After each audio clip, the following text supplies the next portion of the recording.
I was at a family dinner last week. For the first hour, it was great laughing, sharing stories. Then my uncle brought up a new political policy he liked. Oh. Yeah.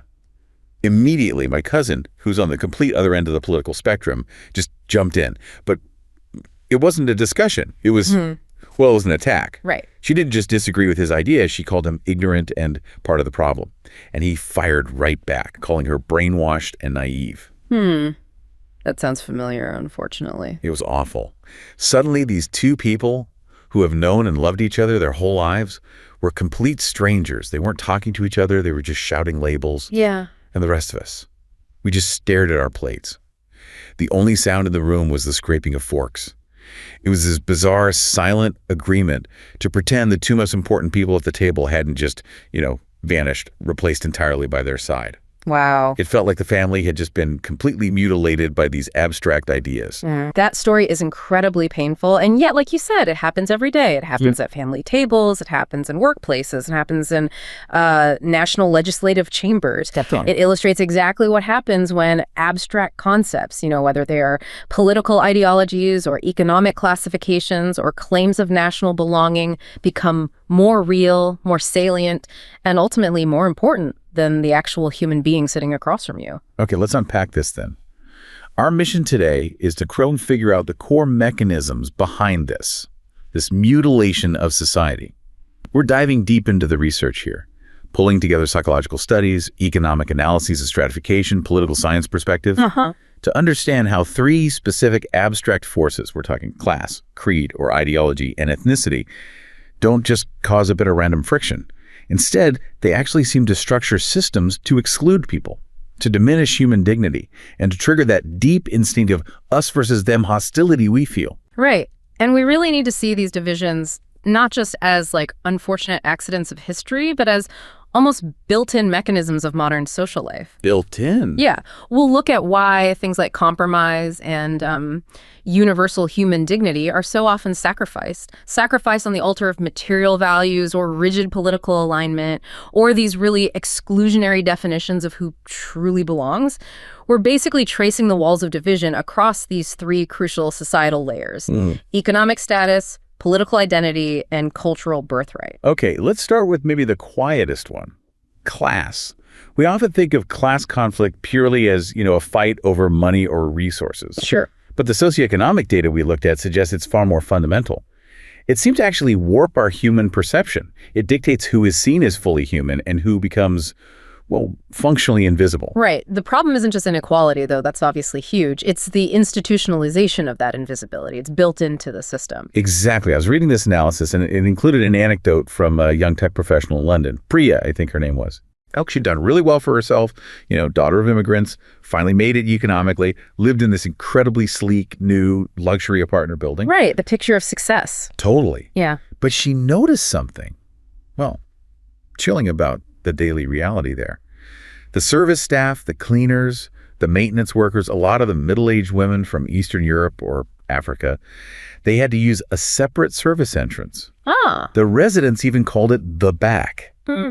And the staff were explicitly told in their contracts not to interact with residents unless it was about specific maintenance or emergencies. So that physical separation, the actual architecture, it's like a physical manifestation of the social contract, isn't it? It is. It's designed, literally designed, to remove the chance for just spontaneous human interaction. And that reinforces the class wall. And Priya confessed something really striking. She realized that even though they lived in the same building, they existed in completely different realities. The whole system was meticulously designed to make the service staff invisible, reducing their dignity entirely to their function. It's just a function. Yeah. And she admitted that after a while, she stopped seeing them as individuals. She just saw them as the cleaners. They'd vanished, replaced by a utility. Reading that, it really made me wonder how easily we adopt these value systems that diminish others' humanity, just to sort of justify and stabilize our own place in the hierarchy. That's the absolute core distortion, isn't it? The analysis suggests that if a society's primary celebrated value is material wealth or the status that comes with rich personalities, then, poor or non-elite individuals will naturally command less attention. less regard. They become less relevant. They're literally defined by their functional irrelevance to that dominant wealth narrative. If you're not functionally essential to the mechanism of elite success, you risk becoming not just poor, but also invisible, just like those service staff Priya described. And this replaces universal human dignity, which should be inherent, right, with functional status, which is always dependent on your market value. So wealth equals success, and therefore poverty equals unworthiness. It creates this deep emotional wall. And to understand how that wall works psychologically, there's some fascinating research that breaks down pro-social behavior, helping others into two specific types. Right. And that distinction seems to show exactly where empathy hits a roadblock when class is involved. This distinction is really crucial for understanding social solidarity or the lack of it. Based on research with Chilean adolescents, they broke down traditional generosity from deeper, more committed engagement. So first you have helping. Okay. This is the traditional idea of generosity or support. It usually involves low costs for the helper, maybe a donation, holding a door, giving basic information. It's often kind of transactional, maybe fleeting. Got it. Simple acts. Exactly. But second, we have caring. This demands much stronger ties, higher personal involvement. It's often tied to acts focused on justice. It implies standing with someone, not just, supporting them from a distance. Okay, that makes sense.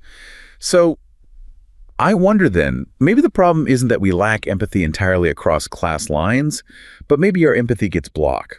It can't move past that basic helping into real caring when class differences are stark.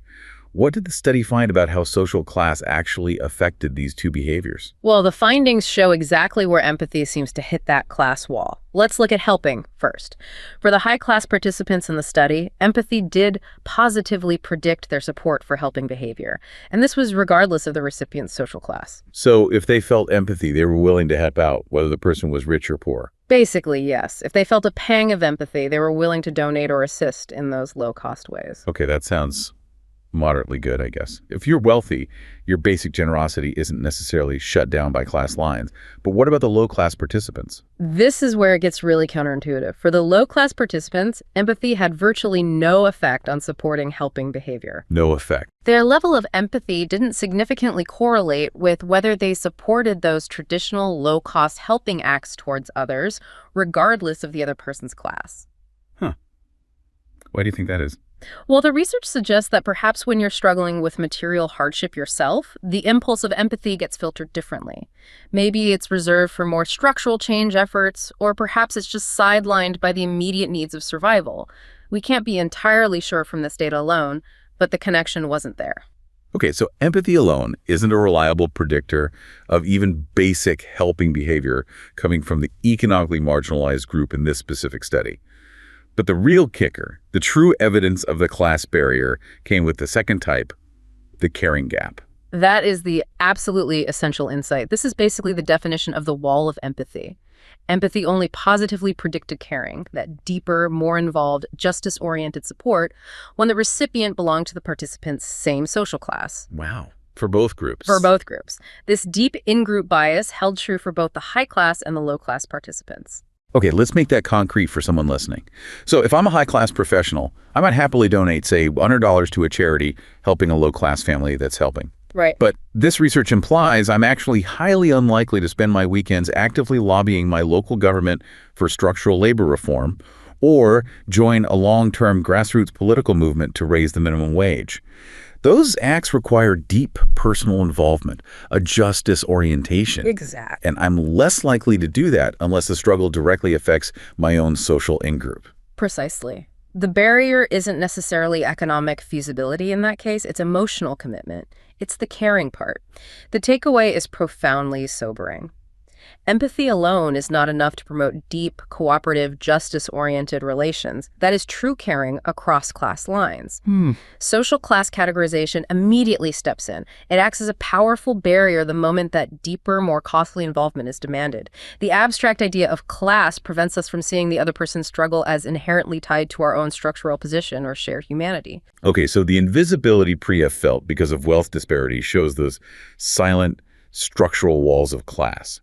But that family dinner I mentioned, and that story about the shelf library proposal you hear about, they show that abstract ideas can also become a weapon of just pure sound and fury.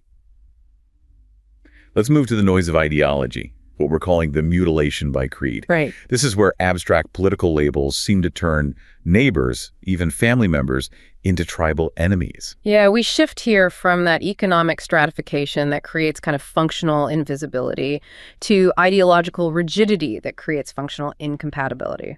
You know, the basic mechanisms of democracy and community action rely entirely on constructive dialogue, on the capacity for compromise. Of course. When those break down because of rigid ideology, the entire system just seizes up. I encountered a story about a community town hall meeting that captures this perfectly. It was in a suburban community in the U.S. The conversation was supposed to be about a proposal for a new multi-use library center. Sounds pretty standard. Yeah, it's supposed to be. It included resources for LGBTQ plus youth and services for recent immigrants. But instead of discussing the budget or the location or the logistics, Get kicked off. instantly, it immediately devolved. One group, clearly driven by deeply held, rigid religious or perhaps anti-immigrant values, just started shouting that the proposal was an attack on the nuclear family. Okay, labels flying. And the other side fired right back, labeling the first group hateful bigots and extremists. So the moment the labels became the reality in the room. Exactly. The possibility of dialogue just died. People were screaming at longtime neighbors. And the consequence was predictable. Policy paralysis. The proposal was ultimately shelved, not because the community broadly disagreed with the idea of a new library, necessarily, but because the extreme ideological armor worn by both sides prevented them from even discussing the simple facts of the matter, like the tax implications or the operating costs. The community just stopped functioning effectively on that issue. And that failure to function is the classic sign of severe political polarization. It's important we define this precisely, I think. Polarization is that widening of political attitudes towards their opposing extremes, towards the diameters. Right. This deepening rivalry results in legislative gridlock, basically. The incapacity of a governing body to react to or pass significant legislation on important issues. The gap between political extremes widens, and compromise starts to sound like a dirty word. But the research we looked at distinguishes between two psychological types of polarization, doesn't it? One is about the actual policies, and the other is more about raw emotion. That's correct. It's a crucial distinction. First, there is ideological polarization. This is where the actual differences between policy positions widen. People move more consistently to the extremes on complex issues, think tax codes, climate action, healthcare. Yeah, okay. The data showed that in the U.S., for instance, the share of Americans expressing consistently liberal or consistently conservative opinions essentially doubled over a 20-year period. People are sorting themselves more cleanly into ideological camps. But the really corrosive force, the one that makes people shout labels at each other in a town hall or at the dinner table, that's the second type, right? That is effective polarization. And yes, many argue this is the more dangerous one for democratic health. This is the emotional response, developing intense dislike, distrust, or even outright hatred for the opposing party and its supporters. Pure tribalism. It's pure political tribalism, that emotional us versus them. What's particularly interesting is that effective polarization's growth often seems to precede the growth of ideological polarization. And its spread is often tied more to older media formats like cable news and talk radio, and it tends to affect older demographic groups more strongly. This deep emotional division, where you start to maybe even dehumanize the opposition, is profoundly threatening to democracy because it undermines the fundamental premise of a shared national project, the idea that we're all in this together despite disagreements. And we can't forget this hostility is often fueled by delusion, really, the idea of false polarization. Precisely. That's a key finding, too. Individuals tend to dramatically overestimate how extreme the opposing group actually is. People often believe that supporters of the other party hold far more radical attitudes than they objectively do, based on survey data. So we think they're worse than they are? We often do, and this false polarization acts like a perceptual multiplier.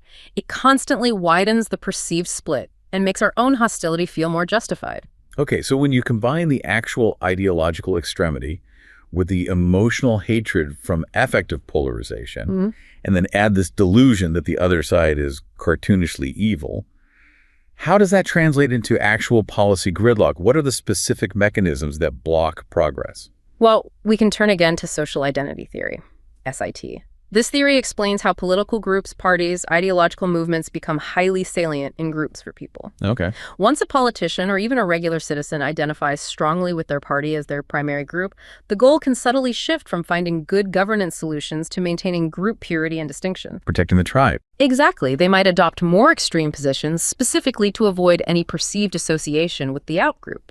This extreme posturing makes cross-party agreements virtually impossible to reach. Because if they compromise, they risk being seen as traitors to the cause, right? To the creed. Precisely. For lawmakers especially, compromise can be politically fatal. They face the immediate threat of primary challenges from the extremes of their own party or intense media scrutiny labeling them as weak or a rhino Republican in name only or a sellout on the other side. They're incentivized by political self-preservation to remain rigid. And this leads directly to policy paralysis, where vital legislation, things like infrastructure spending, judicial reform, climate policy gets blocked simply because lawmakers lack the political space for cross-party consensus. And this whole chaotic situation is actively exploited, isn't it? Yeah. By elites who actually benefit from this rigidity. That's the elite influence mechanism. Political leaders, media figures, activists, they realize that polarizing tactics are highly effective for consolidating power, mobilizing their base, and attracting donations. It works for them. It does.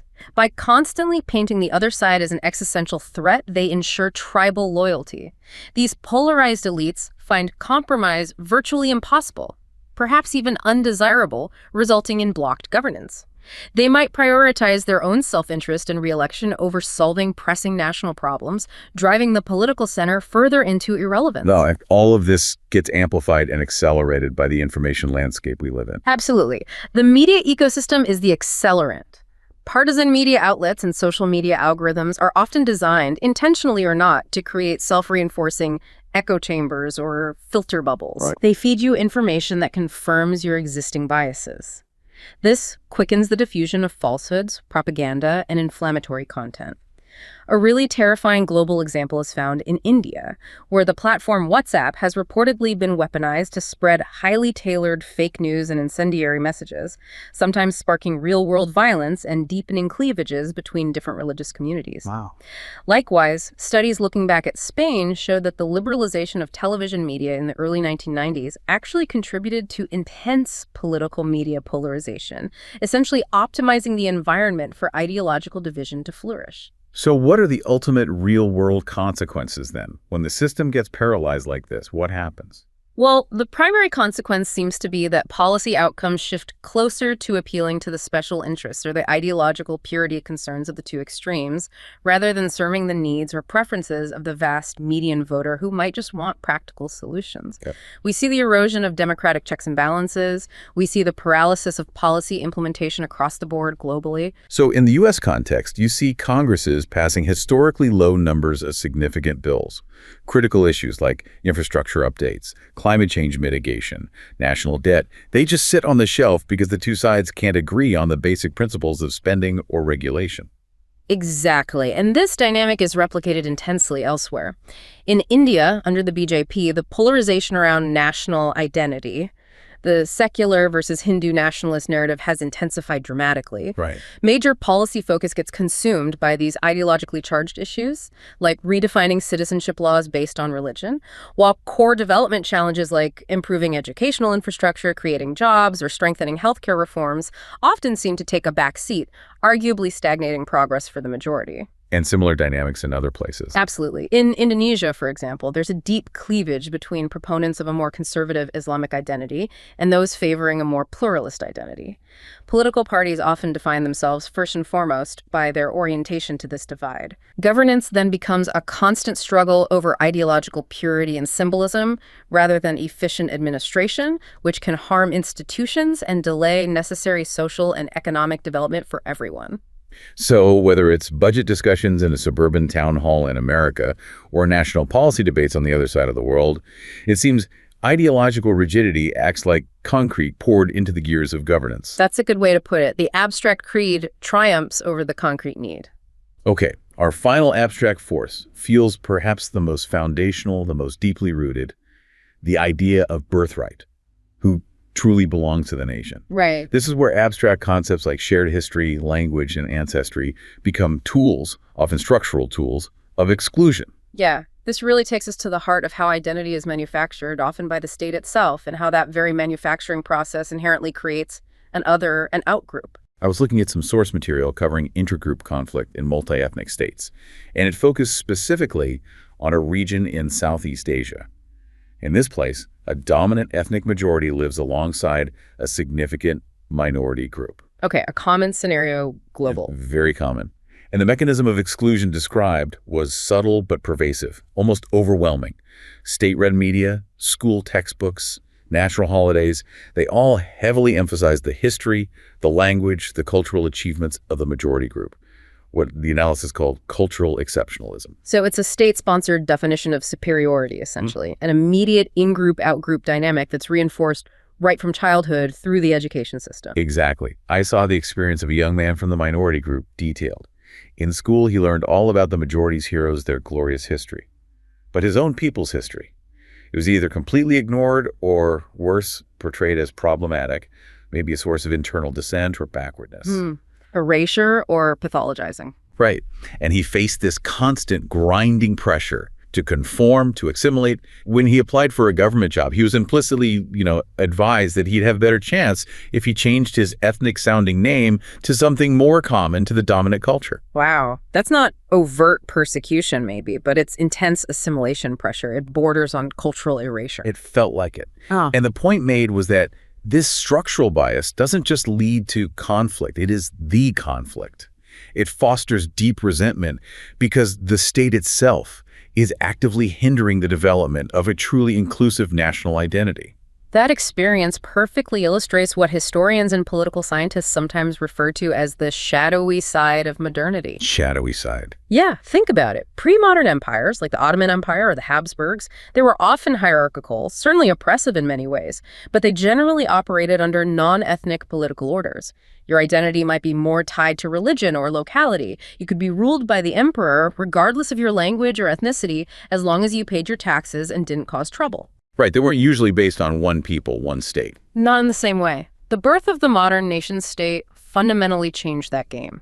The radical modernist position argues that nationalism and ethnic politics aren't just like unfortunate byproducts of state formation. Modernity itself, the argument goes, is structurally organized according to ethnic and nationalist principles. So the very structure is ethnic. In a way, yes. And here's the paradox. Modern principles that we value, things like inclusion, democracy, citizenship, welfare, universal dignity, they become systematically tied to new forms of exclusion based on national or ethnic criteria. The promise of equality, in practice, is often fully realized only for those who are considered the true members of the nation. So the very thing that promises freedom and equality, the modern nation-state, somehow requires defining an outgroup to confirm the purity and coherence of the in-group. Is that the indivisible trinity concept? That's the core structural mechanism, yes. The modern concept of the people, the source of sovereignty and democracy, fused together three distinct notions that were previously more separate. Okay, what are they? First, the sovereign entity itself, the body that holds democratic power. Second, the citizens of a state, those holding equal legal rights and obligations under its laws. And third, the ethnic community, those presumed to share a common culture, language, history, and destiny. Ah, I see. Fusing citizenship with ethnicity. Exactly. When these three are fused into one idea of the nation or the people, then defining the boundaries of that community, who is a true cultural member who belongs ethnically, becomes a matter of primary political importance.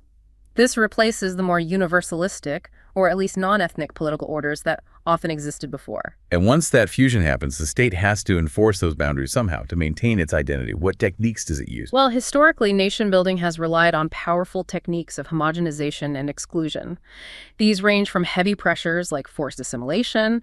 The name change requirement you mentioned is a perfect kind of low-intensity example. At higher intensities, we see state policies actively encouraging the return migration of co-nationals living elsewhere to try and increase demographic purity within the state borders. And then, more disturbingly, there's physical expulsion. Ethnic cleansing. Historically, yes. What we now term ethnic cleansing. Think about the expulsion of Gypsies, Muslims, and Jews across early modern and modern Europe, or the massive, often brutal, population exchanges like those between Turkey and Greece after World War I. These were seen, however tragically, as instrumental, even necessary, constants of nation building by many states. And the sources pointed out that these histories often have to be officially forgotten or downplayed for the nation-building project to seem successful and legitimate later on. Precisely. Amnesia is often part of the process. So when an excluded minority group resists this process, resists forced assimilation, they pose a really difficult challenge to the state, don't they? They really do, especially when an educated middle class emerges among the excluded group and starts to resist assimilation publicly. They break the silence of subordination. They develop a political discourse centered on injustice, specifically along ethnic lines. And crucially, they invoke the very principles of representational justice, equality, and rights that the state claims to uphold for its true citizens. This results in what one scholar called the shattered mirror image of nationalism. That's a powerful phrase. Why a shattered mirror? Because the minority group takes the state's own language of legitimacy, the promise of rights, self-determination, representation, and uses it like a mirror to reflect back the state's failure to deliver those universal goods to them. Yeah. They use the very tools and language of nationalism to carve out their own demands for recognition and justice. This often leads to a kind of mini-nationalism, confirming again that the politics of identity remains deeply tied to the basic principles of political modernity, even when challenging the dominant group. We see that structural conflict playing out historically and today. But let's just finalize the psychological connection here. How does the individual's mind actually facilitate this exclusion, especially when it turns violent? Well, the psychology is depressingly consistent, actually. It ties birthright back to what we saw with class and creed.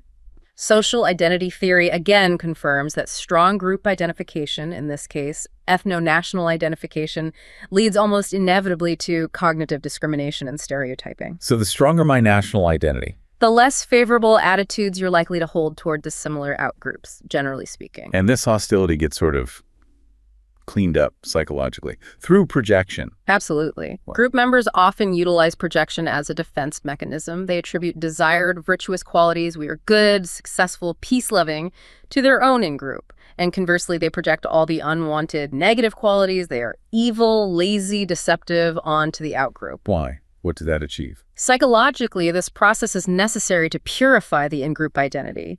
It helps maintain the collective sense of moral superiority and righteousness, which can be very comforting. And that purification, that projection, that leads directly to dehumanization, which then opens the door for cruelty.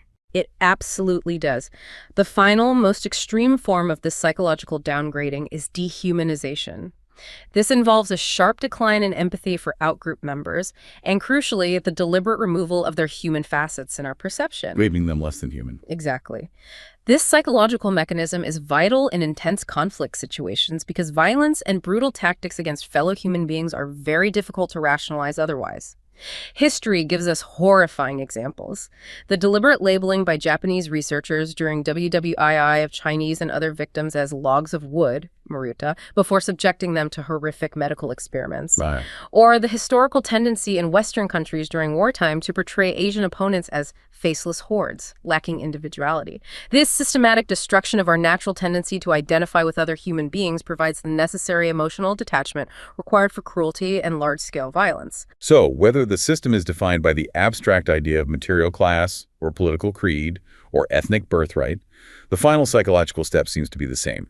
The system defines the outgroup as unworthy or other, and the individual mind follows suit, adopting cognitive biases like projection and dehumanization to justify the resulting lack of dignity, compromise, or even basic humanity afforded to them.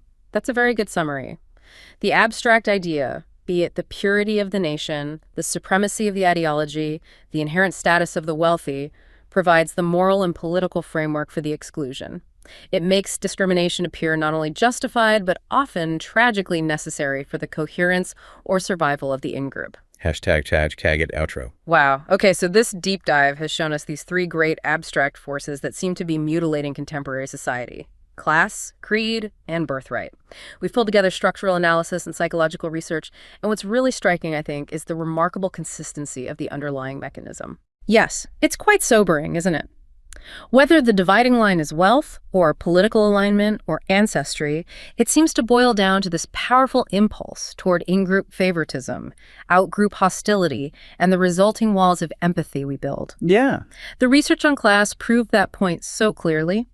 While we might be willing to offer that low-cost help across the social divide, we tend to reserve genuine caring, that deeper, justice-oriented commitment, exclusively for members of our own perceived in-group. And when you scale that up to political creed, those abstract labels, as we saw in the town hall example or my family dinner, create legislative gridlock and policy paralysis globally. The conversation devolves into shouting, because that effective polarization, that emotional status of having an enemy, has become more important than the actual policy facts needed for the community or the country to function. And finally, birthright the nation-state itself provides perhaps the deepest form of structural exclusion, where modern concepts like equality and dignity are, in practice, often only fully granted to those deemed the true members of the nation. And this relies psychologically on stereotyping, on projection, and ultimately on the dehumanization of the excluded other to maintain the structural privilege and identity of the dominant group. It's just so clear from everything we've discussed that these abstract ideas, our value systems, our political manifestos, our national stories, they don't just create passive friction. They actively define who is seen as fully human, who is deemed worthy of compromise, and who even belongs in the room in the first place. They really are the scaffolding for systemic division. I think that's right. The sources strongly suggest that this problem is deeply structural. It's tied not merely to a few bad apples or extremist individuals, but to the very foundations of modern social and political organization. Recognizing how these powerful abstract narratives operate, recognizing that they are often, in effect, designed to make certain people vanish from our moral consideration, that recognition feels like the necessary first step toward defending genuine human connection and demanding truly universal dignity.